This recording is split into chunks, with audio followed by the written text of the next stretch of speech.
आज हम भारत में मिट्टियों का वर्गीकरण, जो कि कक्षा 10वीं का दूसरा पार्ट है पहले अध्याय का, तो उसके बारे में हम यहाँ पर जानकारी प्राप्त करेंगे कि भारत में कितने प्रकार की मिट्टियाँ हैं और उनका वर्गीकरण कैसे किया गया है। तो आइए जानते हैं कि भारत में कितनी मिट्टियाँ कितने प्रकार की होती हैं और उनका वर्गीकरण। तो सबसे पहले हम यहाँ पर मिट्टियों के प्रकार के बारे में जानेंगे। मिट्टियों के प्रकार कितने होते हैं? मिट्टियों के प्रकार 6 हैं। जलोढ़ मिट्टी, काली मिट्टी, लाल मिट्टी, लेटराइट मिट्टी, मरुस्थलीय मिट्टी और पर्वतीय मिट्टी। ये हमारे 6 प्रकार हैं जो कि हमारे भारत में पाए जाते हैं। तो आगे इसमें हम ये जानेंगे कि इन मिट्टियों में क्या पाया जाता है, क्या नहीं पाया जाता है और ये कहाँ मिलती हैं और इसमें कौन कौन सी फसलें मुख्य तौर से पैदा की जाती हैं। तो आइए सबसे पहले हम जानते हैं जलोढ़ मिट्टी। जलोढ़ मिट्टी जिसको हम दोमट मिट्टी भी कहते हैं। तो इस मिट्टी में क्या पाया जाता है? इसमें पाया जाता है चूना एवं पोटास।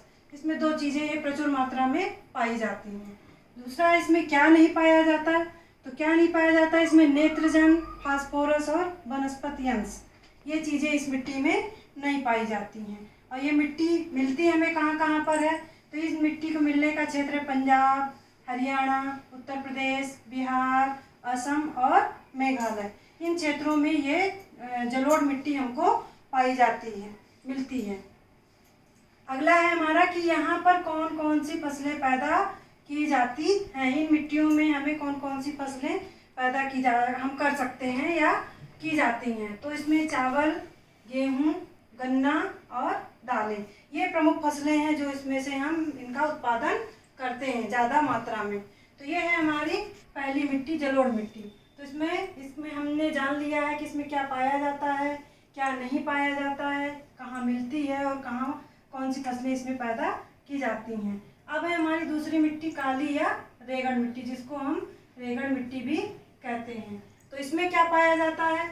इसमें चूना, पोटास, मैग्नीशियम, लोहा, एल्युमिनियम, ये चीज़ें इसमें मुख्य तौर से पाई जाती हैं। दूसरा, इसमें क्या नहीं पाया जाता, क्या नहीं मिलता है हमको? इसमें हमें नहीं मिलता है फास्फोरस, नहीं मिलता, नेत्रजन नहीं पाया जाता है और जीवांश इसमें हमें नहीं प्राप्त होता है। मिलती कहाँ पर है ये मिट्टियाँ हमको? ये मिलती है हमको महाराष्ट्र का जो विदर्भ क्षेत्र है वहाँ, खानदेश, मराठवाड़ा, मध्य प्रदेश, राजस्थान और उत्तर प्रदेश, इन क्षेत्रों में ये मिट्टी हमको मिलती है। इसमें मुख्य रूप से कौन कौन सी फसल पैदा होती है? इसमें कपास और दालें, ये मुख्य फसलें ऐसी हैं जो काली मिट्टी के लिए बहुत उपजाऊ होती है और काली मिट्टी में इनकी पैदावार बहुत अच्छी होती है। तो ये 2 मिट्टी हो गई। तीसरी मिट्टी है हमारी लाल मिट्टी। लाल मिट्टी में क्या मिलता है? लाल मिट्टी में लोहा, एल्युमिनियम एवं चूना, ये 3 चीज़ें इसमें बहुतायत मात्रा में हमको मिलती हैं। दूसरा, हमको इसमें क्या नहीं मिलता है? नेत्रजन, फास्फोरस एवं वनस्पति के अंश इसमें हमको नहीं प्राप्त होते हैं। हम इस मिट्टी में ये चीज़ें नहीं प्राप्त कर सकते हैं। फिर मिलती कहाँ है ये मिट्टी? मध्य प्रदेश, छत्तीसगढ़ और तमिलनाडु, ये क्षेत्र ऐसे हैं जहाँ पर हमको ये मिट्टियाँ प्राप्त होती हैं। इसमें मुख्य रूप से फसल कौन कौन सी पैदा होती है?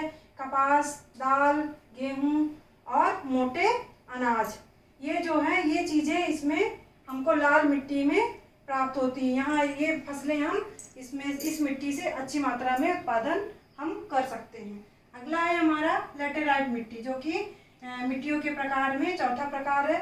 इसमें हमको पोटास और लोहा ऑक्साइड प्राप्त होता है। इसमें 2 चीज़ें हम प्राप्त कर सकते हैं, पोटास और लोहा ऑक्साइड। और इसमें हमको नहीं मिलता है, क्या नहीं मिलता है? चूना और फास्फोरस, ये 2 चीज़ें हमको इसमें नहीं प्राप्त होती हैं।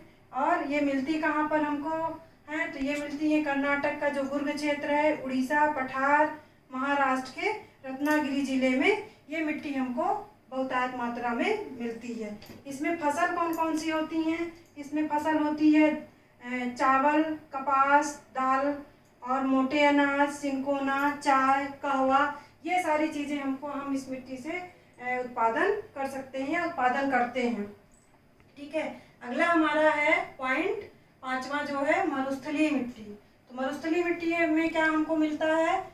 खनिज नमक और जैविक पदार्थ, ये दो चीज़ें हमको मरुस्थलीय मिट्टी से प्राप्त होती हैं, मरुस्थलीय मिट्टी में मिलती हैं। और इसमें पाया क्या नहीं जाता है, वनस्पति के अंश इसमें बिल्कुल भी नहीं प्राप्त होते हैं, नहीं मिलते हैं। और ये मिट्टी हमको कहाँ मिलती है, ये मिट्टी मिलती है राजस्थान, गुजरात, दक्षिणी पंजाब और हरियाणा और दक्षिणी हरियाणा में ये मिट्टी हमको प्राप्त होती है। और उसके अलावा इसमें हम फसल कौन कौन सी लेते हैं, गेहूँ है, गन्ना है, कपास, ज्वार, बाजरा, सब्जियां, है ना। तो कई प्रकार की सब्जियां भी हम इसमें उत्पादन कर सकते हैं। तो ये मुख्य रूप से इसकी फसलें हैं जो हमको मरुस्थलीय मिट्टी से प्राप्त होती हैं। फिर अगला हमारा है पर्वतीय मिट्टी।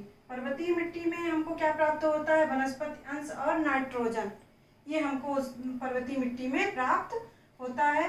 और इसमें पाया क्या नहीं जाता है, वनस्पति, चूना, लोहा और पोटास और फास्फोरस, ये चीज़ें हमको इसमें क्या कहते हैं, पर्वतीय मिट्टी में हमको नहीं मिलती हैं। फिर इसके बाद ये मिट्टी हमको कहाँ मिलती है, पर्वतीय मिट्टी ये मिलती है असम, दार्जिलिंग एवं दून की घाटियों में ये मिट्टी हमको प्राप्त होती है।